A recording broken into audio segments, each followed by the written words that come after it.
Bueno, hola, ¿cómo les va? En el encuentro de hoy vamos a estar charlando sobre las personas con incapacidad, las personas con capacidad restringida y las personas inhabilitadas. Todos estos temas están enmarcados dentro de lo que son los atributos de la personalidad y en específico el atributo de la capacidad. Ustedes recordarán que la capacidad jurídica es la facultad que tiene toda persona de ser titular de derechos y obligaciones, que dentro del concepto de capacidad está englobado la capacidad de derecho y la capacidad de ejercicio. La capacidad de derecho es justamente esa facultad, esa prerrogativa de ser titular de derechos y obligaciones, mientras que la capacidad de ejercicio es la facultad que tiene toda persona de ejercer por sí misma esos derechos, esas obligaciones de la que se es titular. La otra cara, digamos, de la moneda en materia de capacidad es la incapacidad. Cuando hablamos de incapacidad, ustedes saben que encontramos la incapacidad de derecho, que ustedes ya saben que nunca es absoluta, sino que siempre es relativa. Hay incapacidades de derecho, no hay incapaces de derecho. Hay incapacidades de derecho en relación a determinadas personas, a determinados actos, a determinados objetos, pero no hay incapaces de derecho. Y tenemos las incapacidades de ejercicio, y ahí sí encontramos los incapaces de ejercicio, es decir, personas que no pueden ejercer por sí mismas sus derechos, sí pueden ser titulares de derechos y obligaciones, pero no pueden ejercerlas por sí mismas. Allí encontramos el artículo 24 del Código Civil y Comercial de la Nación, que dice que son personas incapaces de ejercicio, las personas por nacer, aquellas personas que no cuentan con edad y grado de madurez suficiente, es decir, los menores, y las personas declaradas incapaz por sentencia judicial en la extensión dispuesta en dicha decisión. Entonces, hoy vamos a estar haciendo referencia a las personas que señala el artículo 24, inciso B del Código Civil y Comercial de la Nación. Ustedes deben saber que esta es una temática que con el nuevo Código Civil y Comercial de la Nación ha sufrido varios cambios. En principio, lo que debemos decir es que, digamos, para entender cuál es la visión del legislador, del nuevo Código Civil y Comercial de la Nación, debemos entender que ha cambiado. Toda, digamos, la materia de capacidad estaba gobernada por lo que se llamaba una visión paternalista de las relaciones jurídicas que englobaban a personas incapaces. Este nuevo Código Civil y Comercial de la Nación cambia esa visión paternalista para tener ahora una visión que ve, digamos, a la capacidad como o bajo un paradigma autonómico. ¿Qué significa esto? ¿Qué significa autonomía? Autonomía significa autogobierno. Entonces, las relaciones jurídicas y todo lo que tenga que ver con el ejercicio de derechos de las personas en materia de capacidad debe mirarse bajo un prisma, un paradigma autonómico, es decir, que la persona sea la que ejerza por sí misma sus derechos, que no sea sometida a representaciones innecesarias, que pueda tomar decisiones respecto de su proyecto de vida, que tenga, digamos, autonomía personal para tomar las decisiones por sí mismas. Y bueno, en todos aquellos casos en donde no sea posible por distintas cuestiones que tengan que ver con deficiencias intelectuales, deficiencias psicofísicas, allí sí va a entrar lo que es el Instituto de la Representación, que después vamos a ver. Entonces, pasamos de un paradigma paternalista, fuerte presencia del legislador en la toma de decisiones de estas personas, que estaba reflejada en el Código Civil velezano, el Código Civil viejo, a este nuevo Código Civil que tiene un paradigma autonómico y de capacidad progresiva. Bien, la segunda cuestión que es importante entender aquí, o digamos, saber aquí, es que en todo lo que tiene que ver con el ejercicio de la capacidad de personas con enfermedades mentales, encontramos o tenemos un microsistema normativo. Si ustedes recuerdan, en aquellos primeros encuentros hacíamos referencia a la existencia de microsistemas conformados por leyes complementarias o bloques de leyes que complementaban determinadas materias. Bueno, en materia, digamos, de lo que tiene que ver o está vinculado con el ejercicio de la capacidad y la salud mental, encontramos un microsistema normativo.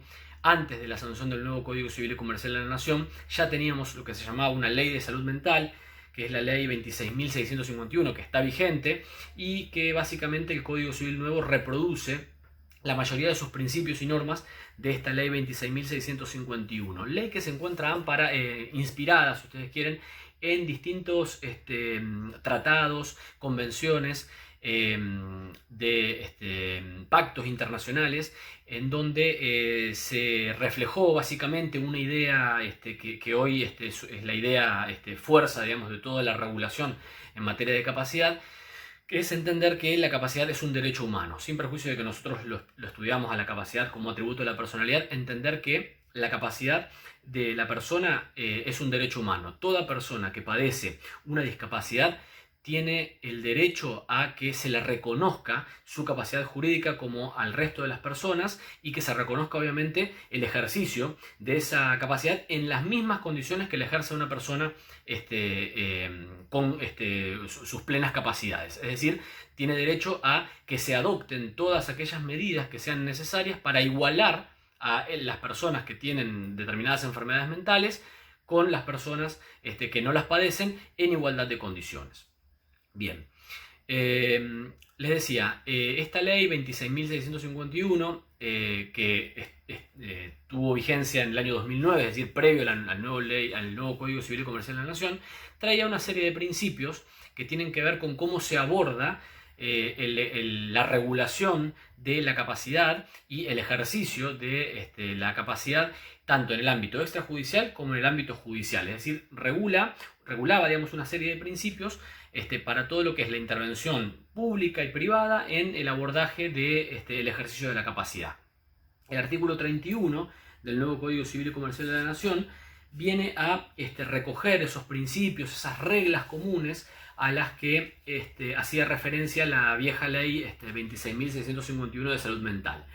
Estos principios son importantísimos porque lo que vienen a hacer es marcar bajo qué pautas, bajo qué principios puede restringirse la capacidad de las personas. En principio, el principio número uno, el primer principio, perdón, que enuncia el artículo 31 es aquel que dice que la capacidad es la regla y se presume la capacidad de las personas, aun aquellas que se encuentren internadas en un establecimiento asistencial. Para todas las personas la regla es la misma, es decir, la regla es la capacidad. Pero aquí se agrega algo más. Aquellas personas que estén en establecimientos asistenciales, aun cuando se encuentren inconscientes o tengan una salud o tengan, digamos, una enfermedad mental, se presume que estas personas tienen capacidad. Es decir, no hay una excepcionalidad aquí, sino al contrario. La capacidad es la regla y la excepción vendría a ser la incapacidad. El segundo principio hace referencia a que tiene que ver con la excepcionalidad de las limitaciones a la capacidad. ¿Qué significa esto? Que se limite la capacidad jurídica de una persona es siempre excepcional. Es decir, es la última ratio, la última elección que se tiene que hacer, porque lo que se busca justamente es favorecer la autonomía de la persona, que la persona pueda tomar sus propias decisiones, construir su propio proyecto de vida. De modo excepcional, cuando haya una causa que implica que esa persona no puede tomar esa decisión por sí misma, porque hay un riesgo para su salud, para su persona, para su familia o para su patrimonio, en esos casos puede entonces limitarse la capacidad de la persona, pero siempre con carácter excepcional. La intervención estatal en todo lo que tiene que ver con restricciones a la capacidad, sea que esas restricciones se den tanto en el ámbito público como en el ámbito privado, es necesario que esa intervención sea de carácter multidisciplinario. ¿Qué significa esto? Que no solamente intervengan los médicos, digamos médicos psiquiatras, sino que también tienen que intervenir o deben intervenir psicólogos, asistentes sociales, enfermeras, es decir, terapistas ocupacionales, es decir, que el abordaje en lo que tiene que ver con la restricción de la capacidad tiene que ser multidisciplinario, es decir, no tiene que tener solamente la mirada clásica, que es la mirada de la psiquiatría, sino que también hay otras ciencias que abordan el problema de la salud mental y de la discapacidad desde otras aristas, y por tanto es necesario que cuando se toma una decisión en materia de restricción de la capacidad, estén también vinculadas estas otras ciencias. El tercer principio que enuncia el artículo 31 para la restricción de la capacidad tiene que ver con que la persona tiene que recibir toda la información que tenga que ver, digamos, con la restricción, digamos, que se le va a establecer, toda la información posible, y se tienen que adaptar todos los medios, digamos, necesarios para que esa información le llegue a la persona y hacer todo lo posible para que la comprenda. El tercer principio tiene que ver con el derecho que tiene la persona de participar en el proceso, en este caso en el proceso judicial, que restrinja su capacidad. Tiene derecho entonces, digamos, este derecho de participación es muy amplio porque no solamente tiene que ver con ser parte en el proceso, designar un abogado, sino también tiene que ver con ser oído durante todo procedimiento judicial en donde se ponga en juego, digamos, la restricción de su capacidad.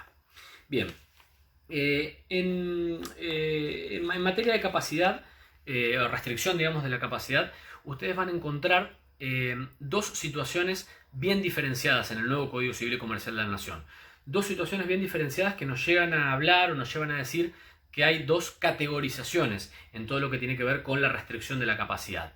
Por un lado tenemos aquellas personas a las cuales se les restringe la capacidad por sentencia judicial, de aquellas personas que son declaradas incapaces por sentencia judicial. Tienen que prestar atención en esta diferenciación, que la tiene en el artículo 32 del Código Civil y Comercial de la Nación, porque responde cada categorización a dos situaciones sustancialmente diferentes. Es decir, por un lado tenemos personas a las cuales se les restringe su capacidad mediante una sentencia judicial, es decir, que se limita para ciertos actos su capacidad mediante una sentencia judicial, y aquellas personas que directamente son declaradas incapaces por una sentencia judicial.